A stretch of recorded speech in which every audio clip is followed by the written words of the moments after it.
Sahabat Oase Rohani Katolik yang terkasih, apa kabar? Semoga semua dalam keadaan sehat, bahagia, damai sejahtera dalam lindungan kasih Tuhan kita Yesus Kristus. Menatap langit dari atas ayunan, mengagumi banyaknya karunia. Mari bertekun dalam penantian kedatangan Sang Juru Selamat, penebus dunia. Senang sekali saya Margaret Indriana dapat kembali menemani sahabat dalam acara kita Oase Rohani Katolik. Hari ini adalah Pekan Khusus Advent. Suatu tunas akan terbit dari akar Isai, kemuliaan Tuhan memenuhi seluruh bumi dan semua orang melihat penyelamatan oleh Allah kita. Hadir bersama saya, Romo Agus Duka SVD, akrab disapa Romo Agus. Selamat datang Romo Agus, apa kabar? Baik-baik, selamat berjumpa juga dan salam untuk semua pencinta Oase Rohani Katolik. Ya. Baik, terima kasih Romo yang sudah menyediakan waktu untuk kita semua. Baiklah sahabat, kita akan memulai acara Oase Rohani Katolik ini dengan doa pembuka yang akan dipimpin oleh Romo Agus. Oke, mari kita berdoa. Dalam nama Bapa dan Putra dan Roh Kudus. Amin. Amin. Allah yang Maha Kuasa dan kekal, kedatangan Putramu Yesus Kristus pada hari Natal semakin mendekat. Kebahagiaan dan sukacita semakin kami rasakan. Tak lupa pula kami mau menyampaikan bahwa sebagaimana Bunda Putramu Santa Perawan Maria telah menyumbangkan rahimnya sebagai kenisa abadi bagi Putramu untuk datang, kami juga mohon kepadamu, semoga kami sekalian, khususnya para pencinta Oase Rohani Katolik yang sedang menantikan kedatangan Putramu Yesus Kristus pada masa Natal ini, sungguh-sungguh mampu juga menyumbangkan hati kami sebagai kenisa, di mana ketika Putramu datang, Dia dapat bertakhta dalam diri kami, dan juga dapat kami wartakan itu kepada siapa saja, di mana kami pergi dan kemana kami berada. Semoga Tuhan senantiasa berkati kita dalam nama Bapa dan Putra dan Roh Kudus. Amin. Amin. Ya. Sahabat Oase Rohani Katolik yang terkasih, pada kesempatan ini izinkan saya akan membacakan bacaan dari kitab Yesaya bab 7 ayat 10 sampai 14. Tuhan berfirman kepada Raja Ahaz, "Mintalah suatu pertanda dari Tuhan Allahmu, entah itu sesuatu dari dunia orang mati paling bawah, entah sesuatu dari tempat tertinggi yang di atas." Tetapi Ahaz menjawab, "Aku tidak mau minta, aku tidak mau mencobai Tuhan." Lalu berkatalah Nabi Yesaya, "Baiklah, dengarkan hai keluarga Daud. Belum cukupkah kamu melelahkan orang sehingga kamu melelahkan Allahku juga? Sebab itu Tuhan sendirilah yang akan memberikan kepadamu suatu pertanda. Sesungguhnya seorang perempuan muda mengandung dan akan melahirkan seorang anak laki-laki, dan ia akan menamai dia Immanuel." Demikianlah sabda Tuhan. Syukur kepada Allah. Sahabat Oase Rohani Katolik yang terkasih, marilah kita tanggapi bacaan pertama dengan Mazmur tanggapan. Tuhan akan datang, Dia sendirilah Raja kemuliaan. Tuhan akan datang, Dia sendirilah Raja kemuliaan. Milik Tuhanlah bumi dan segala isinya, jagat dan semua yang diam di dalamnya. Sebab Dialah yang mendasarkan bumi di atas lautan dan menegakkannya di atas sungai-sungai. Tuhan akan datang, Dia sendirilah Raja kemuliaan. Siapakah yang boleh naik ke atas gunung Tuhan? Siapakah yang boleh berdiri di tempatnya yang kudus?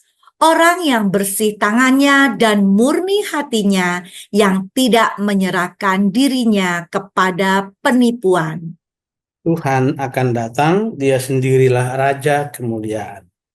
Dialah yang akan menerima berkat dari Tuhan dan keadilan dari Allah penyelamatnya.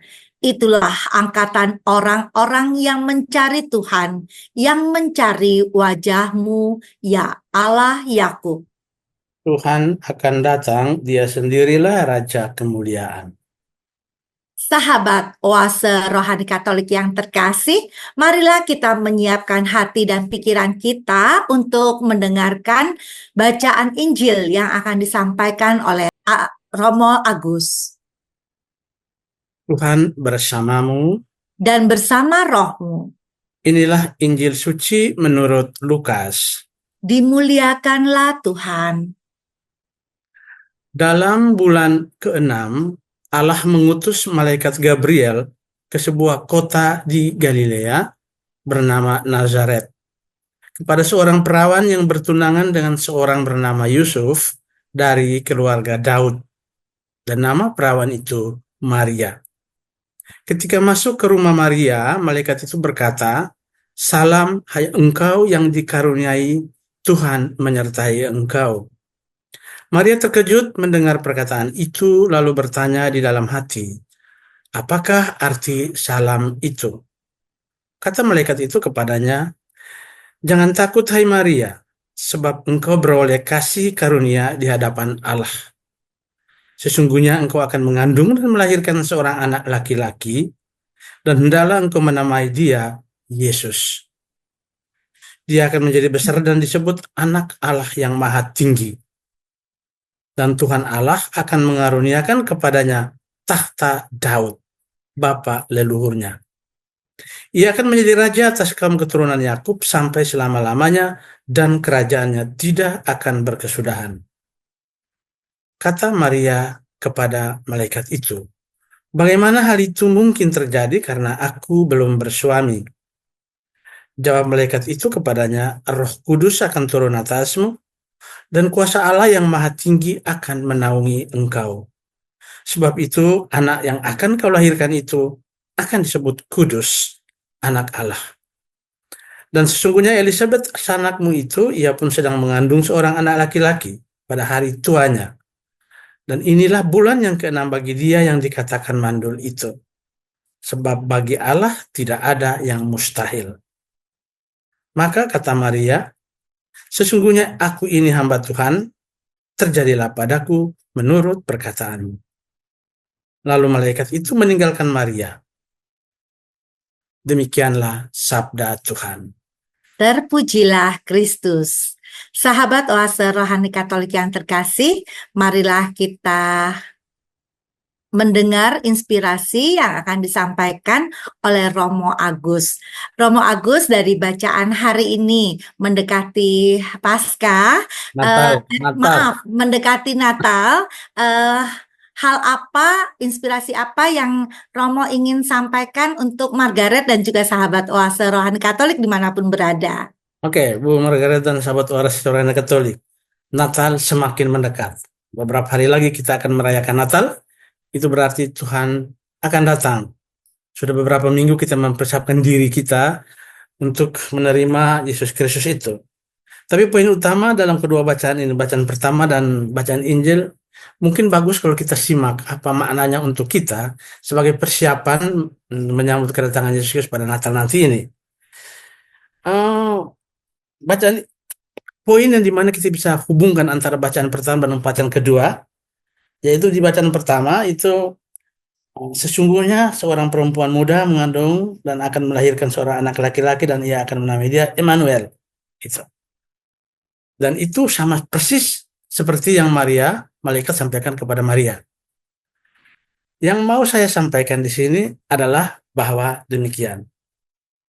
Waktu si malaikat ini datang, ya, dia menyalam kepada Maria.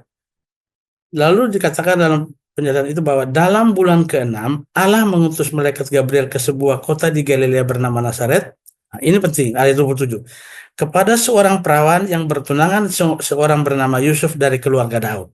Macam ada profil, dibuat profil. Sebenarnya bisa katakan saja bahwa Maria, malaikat datang mengunjungi Maria. Tapi kalimat ini penting karena ini merupakan dasar teologis yang tertinggi dari bacaan ini.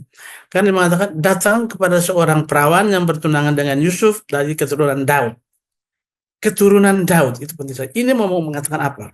Mau mengatakan bahwa ada relasi dari Daud sebagai raja pertama itu, dari sistem monarki dari orang Yahudi, dan kekuasaan kemahakuasaan popularitas Raja Daud itu akan diwariskan secara turun-temurun, dan yang akan lahir nanti itu orang yang turunan langsung darah langsung dari Daud.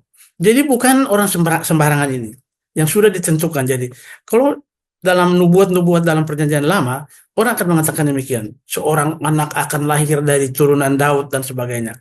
Karena setelah Daud itu kan memerintah, ada banyak pertempuran di antara raja-raja dan sebagainya, dan mereka sendiri sudah sulit untuk mengatasi siapa yang bisa melawan ini orang-orang seperti ini.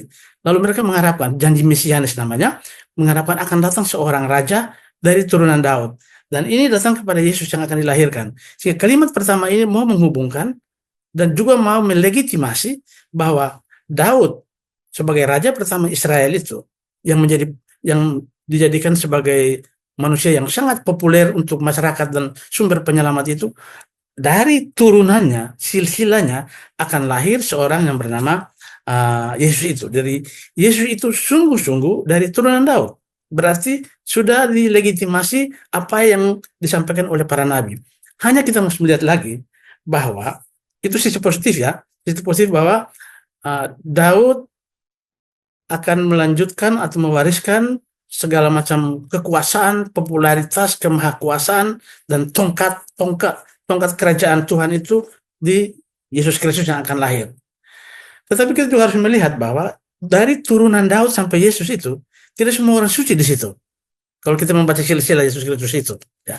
Misalnya dalam Matius itu kan ada 4 perempuan yang kita bisa tahu di situ kan, ada Tamar misalnya itu dalam silsilah Yesus Kristus menurut Matius. Ada siapa namanya itu Rahab ya, ada Ruth ya, dan juga ada istri Uria atau disebut sebagai Batseba.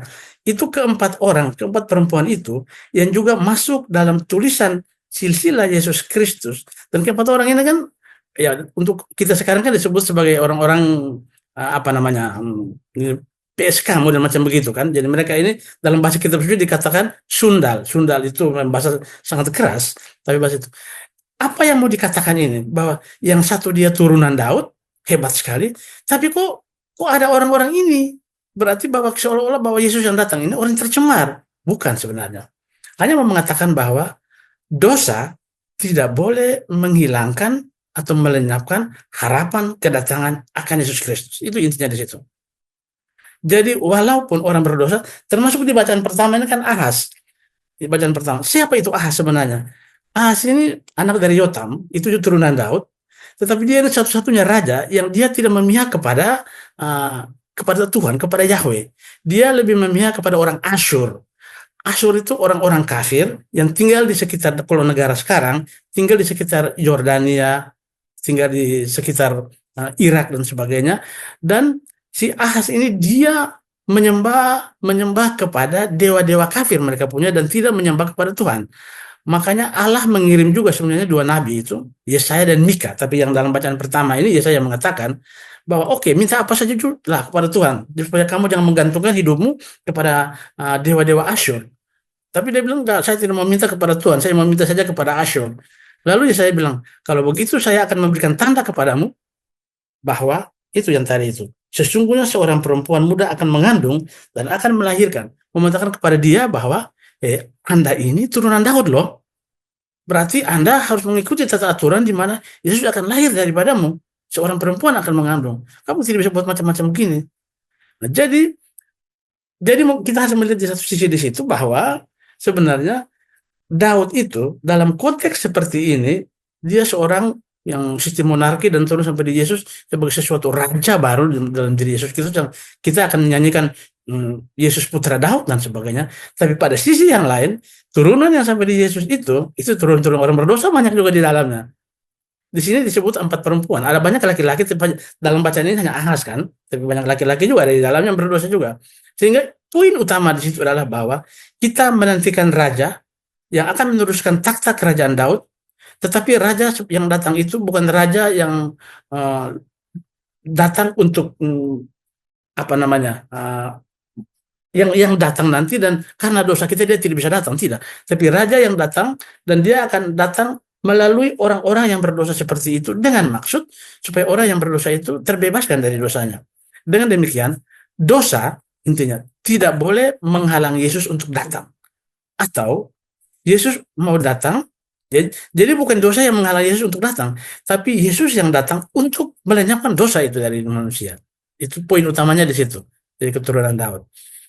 Begitu poin dari saya yang tentang Ya, terima inspirasi yang muncul. kasih Romo Agus yang sudah memberikan inspirasi yang luar biasa kepada saya. Tadinya saya mau nanya tentang Ahas itu. Ahas. Nah, di situ kan dikatakan bahwa Nabi Yesaya itu mengatakan bahwa kamu jangan mengganggu Tuhan Allahku gitu, jangan melelahkan Tuhan Allahku gitu.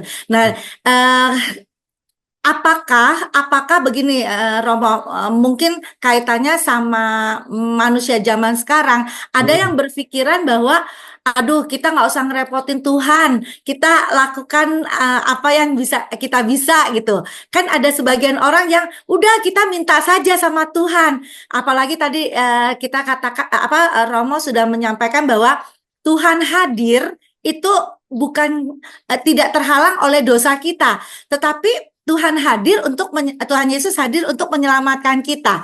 Nah, kira-kira bagaimana ada juga sebagian orang yang zaman sekarang itu seperti Ahas, nggak usah deh, kita nggak usah repotin Tuhan gitu. Kita yang lakukan sendiri gitu. Nah, sementara kan ada sebagian orang yang udah semuanya kita serahkan saja sama Tuhan. Nah, mungkin hal itu bisa dibantu untuk pencerahan kami, Romo. Oke, baik begini. Tuhan itu sebenarnya tidak menciptakan manusia berdasarkan artificial intelektual ya. Dalam arti bahwa sudah, aku berikan demikian semacam robot dan setelah itu aku lepas tangan dan demikian kamu membuat apa sesuai keinginan kamu. Itu Tuhan tidak itu. Makanya kita ini tidak percaya kepada takdir. Kita percaya kepada divina providencia, kepada apa namanya ini penyelenggaraan ilahi, tapi kita tetap kata takdir. Kalau takdir berarti aku buat kamu, lepas kamu buat terserah, semua tergantung dari kamu. Tapi kita tidak. Ini dalam konteks begini hanya mengatakan bahwa Allah itu bukan seorang bapa yang sesudah menciptakan dan melepas tangan. Dia berpartisipasi, tapi dia tidak menentukan bahwa engkau harus buat ini dan buat itu. Itu yang ada kebebasan rohani kita. Kebebasan diberikan kepada kita untuk mempertimbangkan secara rasional. Jadi kenapa otak diberikan kepada kita? Supaya kita, kalau kita hanya orang katakan iman dan apa namanya pikiran kan, iman dan rasional. Kita memang beriman, tetapi kita juga diberikan otak untuk mempertanggungjawabkan iman kita. Ya. Jadi bukan iman secara buta ya dan segala macam ya sudah karena saya tidak mampu untuk berpikir lagi makanya ada iman. Bukan. Iman bukan karena ketakmampuan otak untuk berpikir. Ya. Tapi iman adalah bagaimana saya menggunakan pikiran saya untuk membuktikan bahwa Allah itu ada dan itu udah iman dan Allah menyelamatkan. Sehingga iman dengan rasio bukan sesuatu yang bertentangan. Ya. Jadi iman dan rasio, iman itu harus dibuktikan.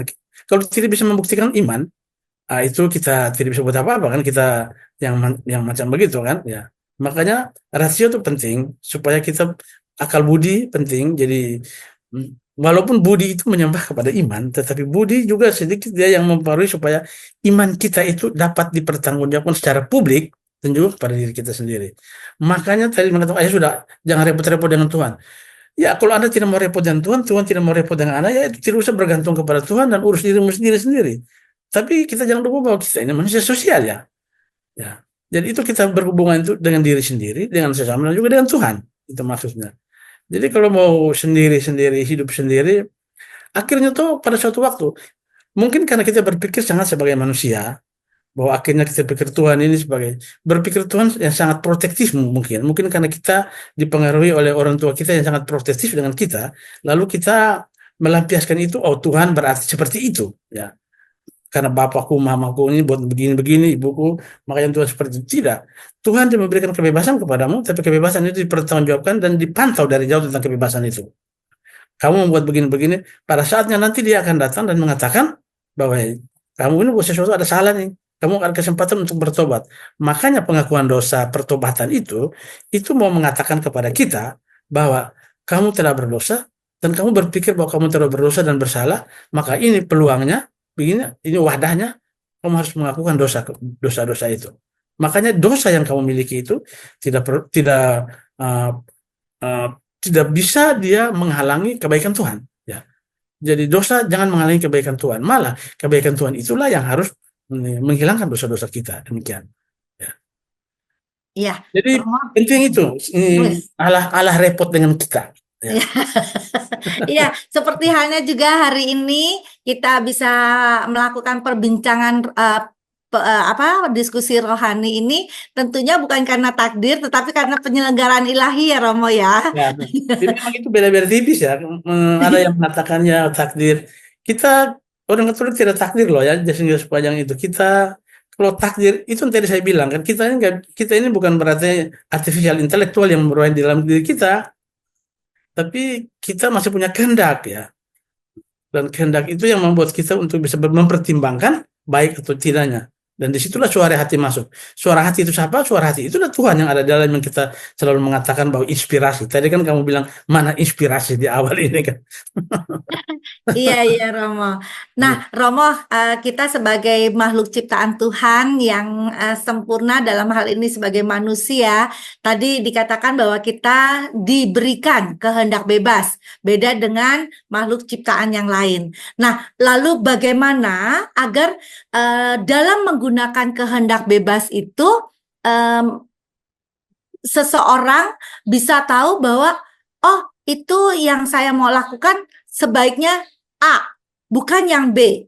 Nah, mungkin dalam mengolah rohani kita, dalam mengolah iman dalam diri kita. Nah, mungkin Romo ada kiat-kiat bagaimana kita bisa tahu kehendak bebas yang kita pilih itu sesuai dengan kehendak Tuhan, Romo. Ya, kehendak bebas itu kan yang bonum comune kan kita bilang. Semua yang baik itu berarti dari Tuhan. Kita kan ada itu yang kita bilang itu ada suara hati itu. Ya, kita buat sesuatu. Biasanya kita membuat sesuatu yang belum kita buat, lalu kita rasa ini gimana ini? Saya berada pada dua hal yang harus menjadi milih yang mana ini? Ya, milih yang ini salahnya begini, untungnya ini. Milih yang ini salahnya untungnya ini. Prinsip manusiawi kita memilih di mana yang dia punya sifat jahatnya paling kurang. Di antara dua kejahatan, itu yang orang disebut sebagai minus malum. Jadi di antara dua kejahatan, pilih yang kejahatannya yang paling, kalau disuruh pilih ya kalau tidak disuruh pilih jangan pilih dua-duanya, kan semuanya jahat. Tapi kalau disuruh pilih yang kejahatannya paling kurang. Ya, itu. Dan kejahatan paling kurang itu tergantung dari apakah yang saya buat itu sesuai dengan kehendak Tuhan. Di mana mengetahui kehendak Tuhan? Pertama ada dalam kitab suci. Kitab suci itu penuh dengan kehendak Tuhan. Silakan baca, renungkan, refleksikan. Kehendak Tuhan juga ada dalam norma-norma gereja. Itu ada panduan-panduan itu. Itu ada semua dalam situ. Dan kehendak Tuhan juga ada dalam suara hati sendiri. Orang hanya bisa mengetahui suara hati kalau ada waktu untuk hening. Kalau tidak ada waktu untuk hening, itu orang tidak akan mengetahui suara hati.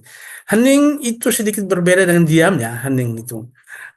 Orang bisa hening di tengah keramaian. Ya. Jadi itu penting supaya kita bisa mengatakan bahwa kita ini kan menjadi makhluk yang selalu banyak meminta, cerewet sekali kepada Tuhan, tolong kasih ini dan sebagainya, ya. Tapi kita lupa bahwa Allah juga mau omong dengan kita, tapi kita tidak memberikan kesempatan kepada Dia untuk omong, ya. Karena kita tidak memiliki waktu untuk hening, selalu sibuk dengan ini dan sebagainya, akhirnya tidak. Macam persiapan untuk Natal, pasti kita lebih sibuk dengan hal-hal duniawi, segala macam kerepotan kita, ya. Tapi apakah Anda mencari satu waktu untuk misalnya rekoleksi sehari atau retreat pribadi, retreat keluarga selama sehari mempersiapkan keluarga sehingga Yesus yang datang nanti pada waktu Natal itu dia di samping datang ke apa namanya itu palungan, dia juga jadikan keluarga kita sebagai palungan dia untuk ya, supaya dengan demikian ya kita bisa juga merasakan bahwa oh ini Tuhan ini datang ke kita. Tetapi kalau kita hanya sibuk dengan segala-galanya, Sabtu Senin tidak ada. Dan ini poin-poin ini misalnya kitab kitab suci, panduan-panduan dari gereja, suara hati, dan masih banyak yang lainnya, ajaran-ajaran gereja juga, dan ajaran-ajaran dari para romo, orang-orang bijak dan sebagainya itu masih banyak itu yang kita semua kita ambil lalu kita merangkum dan kita bisa memilih mana yang lebih cocok dengan saya. Setiap orang berbeda loh dalam keluarga, bapak bisa berbeda dengan ibu, ibu bisa berbeda dengan anak. Tetapi untuk memilih yang baik dan yang jelek kita semua harus satu, bonum comune, kebaikan bersama itu. Ya. Baik Romo, senang sekali tadi kalau Romo mengatakan tadi ya hati kita itu sebagai kenisah Allah waktu doa dan juga hati kita dijadikan sebagai palungan untuk lahirnya Tuhan. Baiklah sahabat Oase Rohani Katolik yang terkasih, kita sudahi dulu sesi yang pertama ini, kita akan lanjutkan pada sesi yang berikutnya.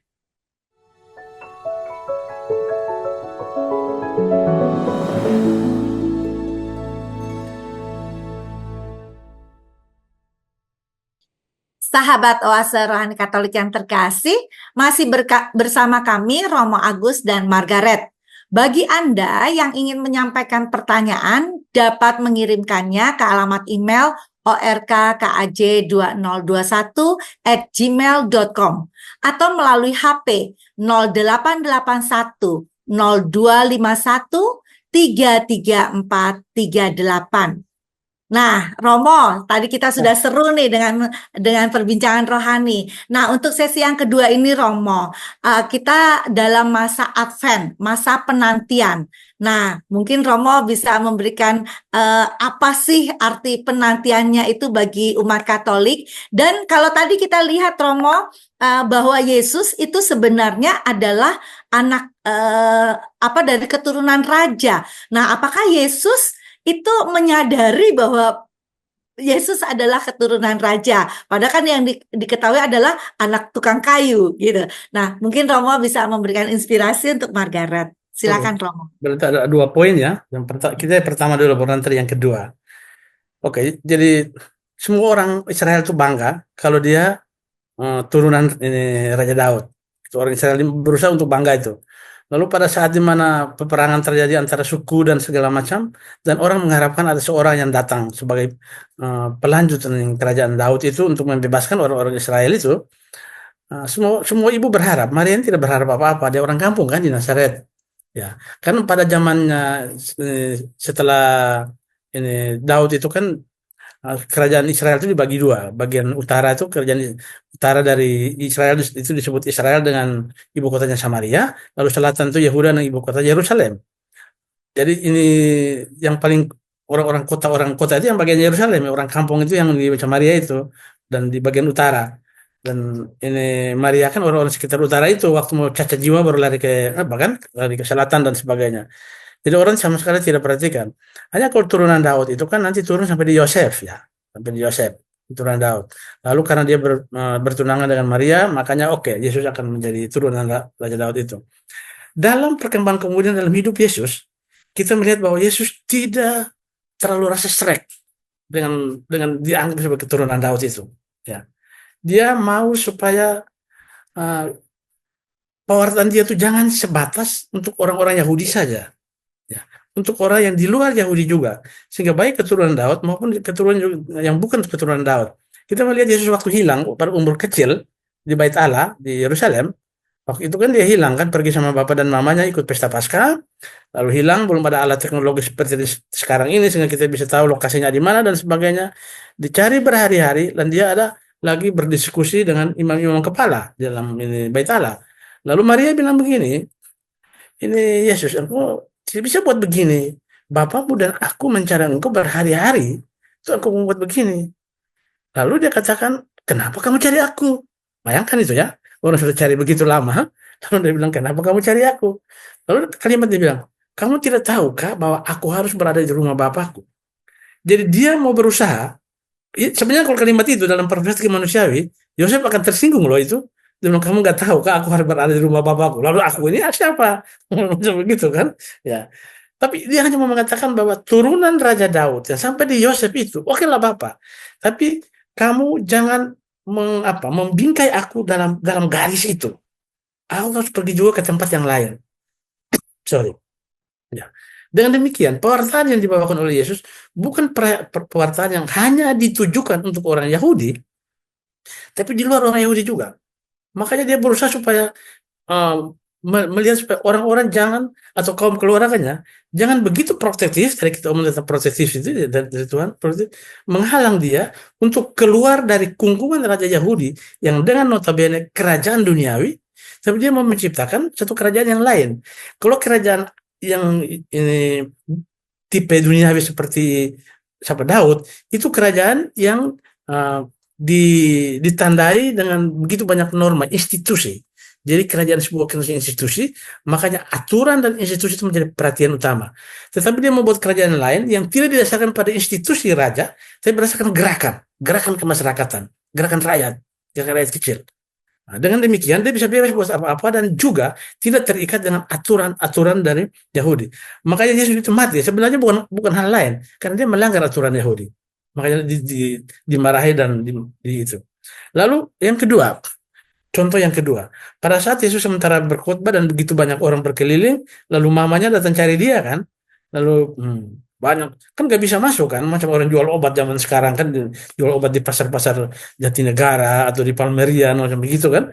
Jadi begitu banyak rombongan, dia mamanya nggak bisa masuk, lalu minta orang itu tolong beritahu sama itu Mas yang di sana tuh yang lagi omong banyak-banyak tuh, bilang mamanya cari dan sebagainya. Apa yang dibilang oleh Yesus? Dia bilang, siapakah mamaku, siapakah ibuku, kamu ini. Itu mau mengatakan bahwa keluarga raja itu jangan membuat seolah-olah bahwa kamu mau membatasi gerak laku aku. Tetapi semua mereka ini, yang kebanyakan dari mereka ini bukan turunan orang Yahudi, itu juga menjadi bagian dari pewartaan aku. Makanya kerajaan Daud itu oke lah, aku dari kerajaan Daud, tetapi aku tidak mau mengikuti strategi kerajaan Daud yang sangat duniawi. Tapi aku pakai strategi kerajaan dari ilahi, sang ilahi. Demikian. Makanya dia tidak terlalu sibuk berurusan dengan hukum-hukum. Dan banyak kali dia berkelahi dengan orang-orang Farisi tentang hukum. Kan dia memang tidak setuju dengan cara-cara seperti itu. Dan dia memberikan satu gerakan yang lain. Ya, gerakan kasih, gerakan ini, gerakan itu, dan pengampunan yang sama sekali tidak dipahami oleh orang. Tapi itu yang dia kasih kepada kita. Dan di atas kasih dan pengampunan itu gereja Kristiani dibentuk itu, bukan di atas hukum-hukumnya. Begitu. Maka apa yang harus kita buat? Yang pertama, untuk perayaan ini Natal yang akan datang, kita orang-orang Kristiani memang punya banyak aturan, ya. Tetapi aturan itu dipakai untuk melayani manusia dan sebagainya.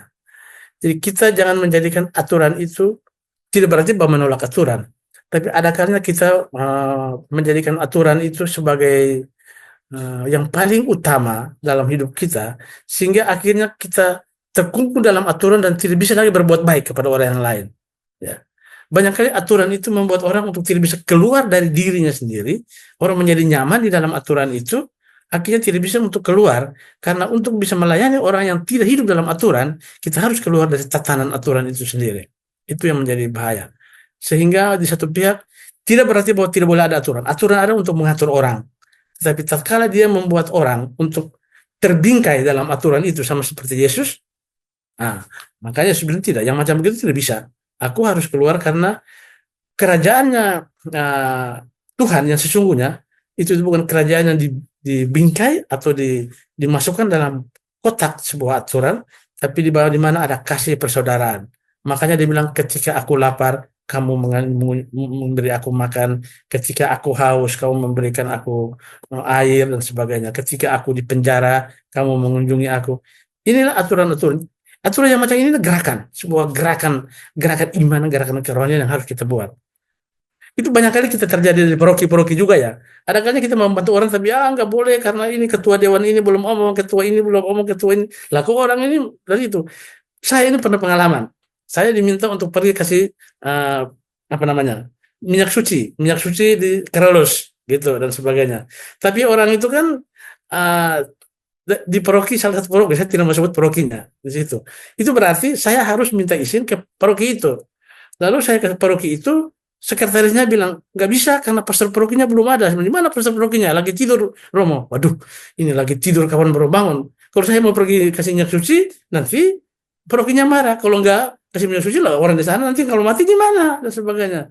Jadi di antara hal seperti ini kita menjadi, makanya kita diberikan dalam seperti itu apa yang kau pilih. Kalau engkau melayani orang kecil, pasti peraturan harus dilanggar. Kalau engkau tidak melanggar peraturan, orang akan meninggal.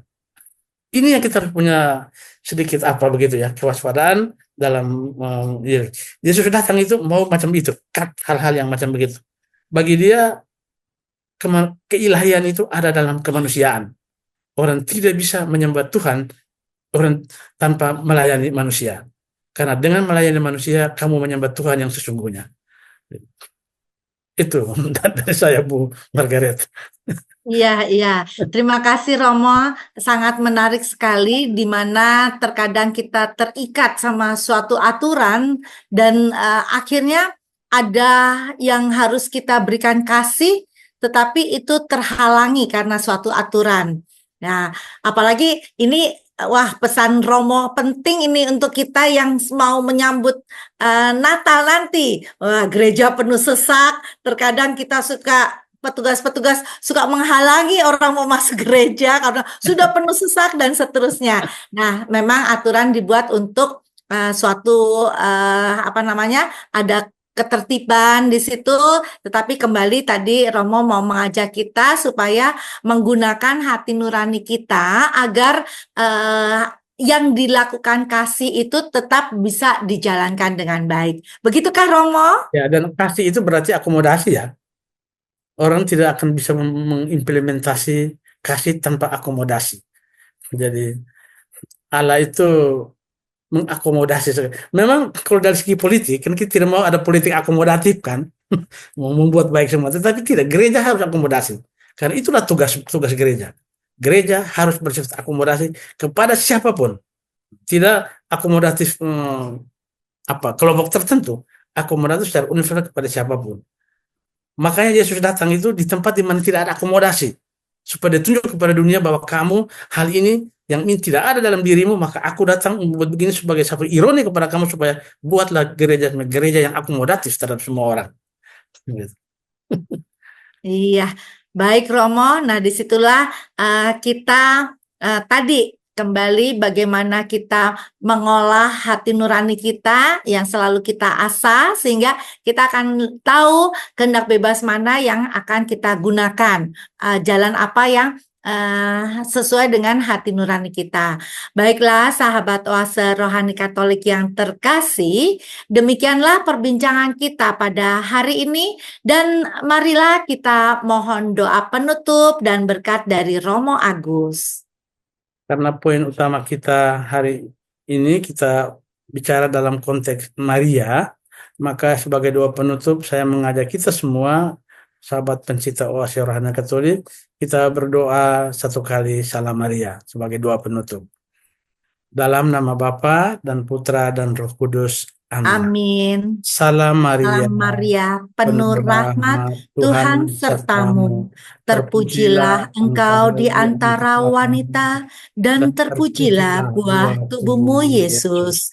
Santa Maria, Bunda Allah, doakanlah kami yang berdosa ini, sekarang dan waktu kami mati. Amin. Kita mohon berkat Tuhan. Tuhan bersamamu dan bersama rohmu. Semoga kita sekalian, sahabat-sahabat Oase Rohani Katolik, kaum keluarga dan semua umat Kristiani, diberkati oleh Allah yang Maha Kuasa, Bapa dan Putra dan Roh Kudus. Amin. Sahabat Oase Rohani Katolik yang terkasih, semoga apa yang baru saja disampaikan dapat berguna dalam kehidupan kita sehari-hari. Terima kasih kepada Romo Agus atas inspirasinya dan paling tidak kita dapat menyiapkan Natal kita dengan penuh sukacita dan kita siapkan hati kita. Tadi pesannya seperti kenisah atau bait Allah di dalam hati kita dan jadikan palungan buat Tuhan Yesus yang akan hadir. Baiklah sahabat Oase Rohani Katolik yang terkasih, Romo Agus Duka SVD dan Margaret Indriana mohon undur diri, dan kabar sukacita yang kita dapatkan hari ini kita dapat bagikan dan wartakan kepada sesama kita dalam tingkah laku dan perbuatan kita. Menyiram bunga yang telah berkembang, beroleh tetesan embun dari atas dahan. Jangan pernah ragu dan bimbang, terjadilah seturut kehendak Tuhan. Salam damai, Tuhan memberkati.